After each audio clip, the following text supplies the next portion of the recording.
frustrated today about the fact that the Public Safety Committee hadn't met in quite some time, and that Christina Beauvais hadn't convened that meeting, and that you have the right to do so, but you hadn't. Can you just speak to that a little bit and explain your side of the story? Well, I can't speak to the information you just shared with me, because that apparently is coming from her perspective and what she feels, and how she, in her estimation of how it's done.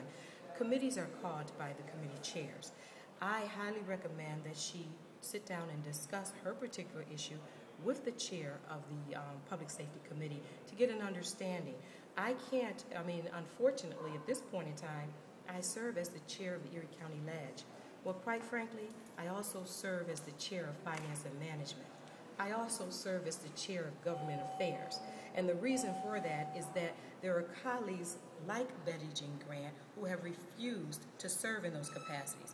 So, there are folks who are doing their job, and they're doing it well.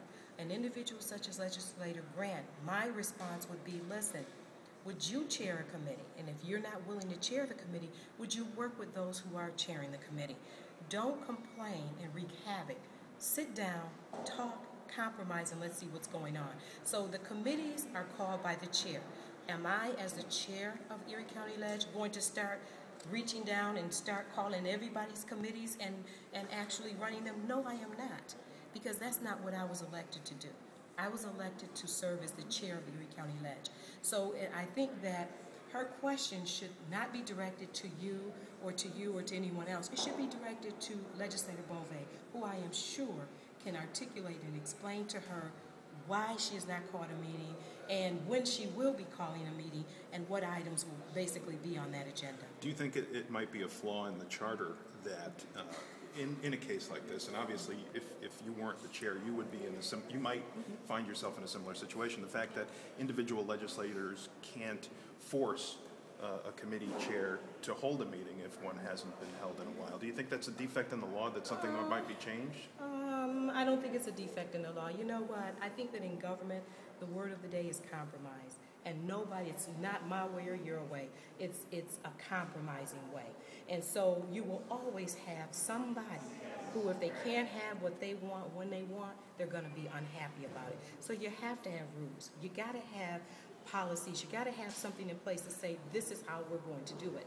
Absence of that, we would never get any of the people's business taken care of down here. So I don't think that that's a flaw, because somebody has to be the one that is basically in charge of the committee. You can't have everybody in charge at the same time. So no, I do not think it's a flaw. I do say that legislators have to sooner or later realize that you have to work with other people. Compromise is important. And if you can't get your initiative and you can't get the people's business that you're trying to advance, sometimes you need to step back, regroup, and figure out why it is that you're not moving it and find a way to work through it. That sometimes I just can't stress the importance of compromise. It's not one person's way or the other way. And when I heard what happened today on the floor, particularly with the Public Safety Committee, from where I stand, you know what I saw? I saw an individual or two having a very difficult time working with other people, and they're not fully comprehending that compromise concept. It's not going to be your way or my way at any point in time when it comes to Erie County government.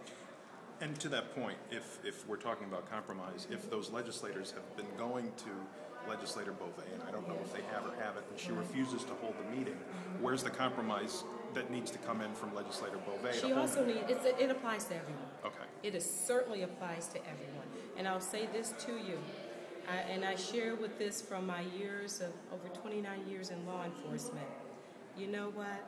There's always this perspective, this person's story, and this person's story. And the truth is always in the middle. So you may be hearing from this perspective and that perspective, but when you look in the middle and you put the two together, that's when you find really what's going on. Do you know what the truth is here? When is the last time that Legislator Beauvais has held a committee meeting? That I don't know. Okay. Unfortunately, I don't keep track. Like I said, I'm chairing two committees plus me, so I don't know when the last time was. Okay. But I will say that I, as the chair, I leave it up to those designated legislators to call the meetings as they see fit. Okay. So whether, and we've got so many different committees, I don't question any of them. And now in this case, hearing what occurred on the floor, will step in and I will try to mediate. And I'll say to Legislator Grant, in spite of, and I'll say to Legislator Beauvais, in spite of, listen, whatever is going on here, in order to advance the people's business, let's have a committee meeting, an orderly committee meeting in a proper way. And I know I truly I have a sense of what's going on, but the thing, my problem is that it's not nobody, it's a detriment to taking care of the people's business. And that's why, as the chair, I'm going to step out of my role as the chair and reach out to my colleagues and say to them, please compromise, please work this out. Here on the floor is not the place to do it. You can't win here on the floor. You can't win in caucus, but you can certainly win over a cup of coffee. You can certainly win sitting down in each other's office, and you can certainly win having a one-on-one or a group conversation. But on the floor, that your point is not, you're not going to be able to get it out there and advance what you're trying to do. So it was a difficult day today. We got through it, but I will continuously say, not only to the public but to my colleagues, compromise is important. And sometimes you're able to get your perspective across. Other times you're not. But there's always tomorrow, and you can get up and try it again.